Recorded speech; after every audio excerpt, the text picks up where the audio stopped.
नमस्कार, मी राधा स्वागत करते तुमचं राधास मॅजिक किचन या आपल्या यूट्यूब चॅनेलवर।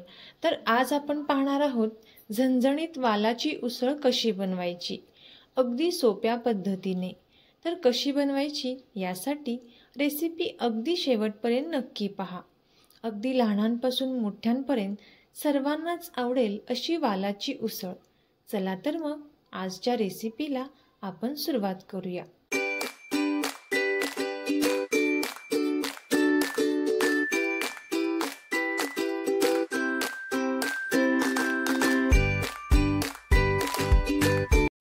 तर सर्वात अगोदर इथे आपल्याला एका भांड्यामध्ये 1-2 ग्लास पाणी घालायचं आहे। या पाण्यामध्ये आपल्याला वालाची डाळ घालायची आहे। इथे मी कडधान्यामधील सुकी जी डाळ असते ती वालाची डाळ घेतलेली आहे। इथे आपण ओली वालाची डाळ वापरलेली नाही। आता आपल्याला हे पाण्यामध्ये चांगले मिक्स करून घ्यायचे आहे आणि या पाण्याला एक चांगली उकळी येऊन द्यायची आहे।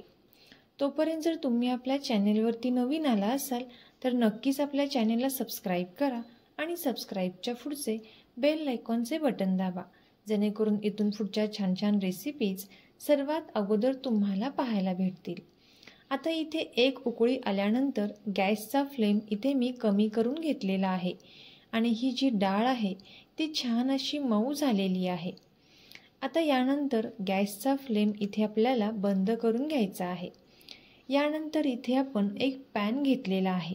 या पॅनमध्ये आपल्याला 1-2 ते 3 चमचे तेल घ्यायचं आहे।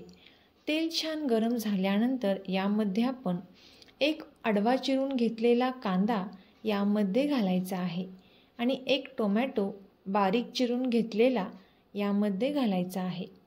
आता कांदा आणि टोमॅटो आपल्याला तेलामध्ये छान असं परतून घ्यायचा आहे। 3 ते 4 मिनिटांपर्यंत इथे आपण हा कांदा आणि टोमॅटो छान असा परतून घेणार आहोत।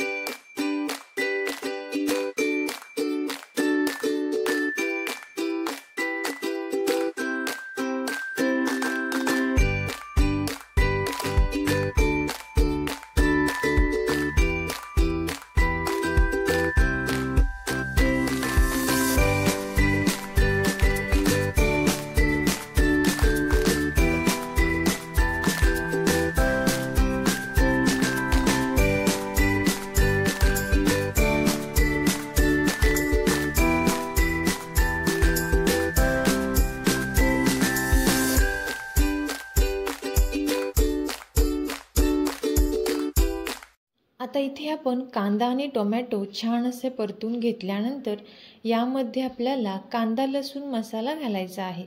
इथे मी 1 ते 2 चमचे कांदा लसूण मसाला यामध्ये घातलेला आहे।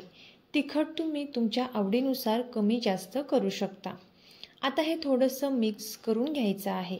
मिक्स केल्यानंतर आपण जी डाळ गरम पाण्यामध्ये उकडून घेतली होती ती सर्व डाळ इथे आपण यामध्ये घालून घेतलेली आहे। आता यानंतर यामध्ये आपण चवीपुरते मीठ घालून घेतलेला आहे। आता मीठ घातल्यानंतर आपण हे पुन्हा एकदा चांगले मिक्स करून घेणार आहोत।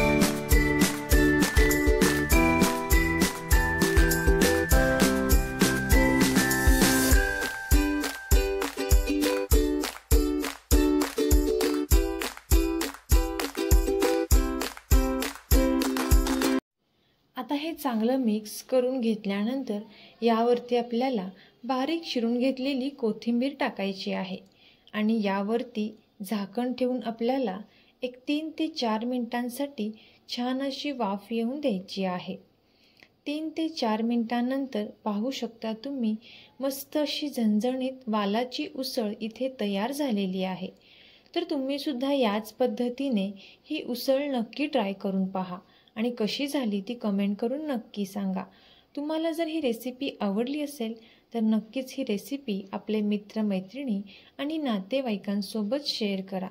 चॅनेलवरती नवीन आला असाल तर नक्कीच चॅनेलला सबस्क्राईब करा आणि सबस्क्राईबच्या पुढचे बेल आयकॉनचे बटन दाबा, जेणेकरून इथून पुढच्या छान छान रेसिपीज सर्वात अगोदर तुम्हाला पाहायला भेटतील.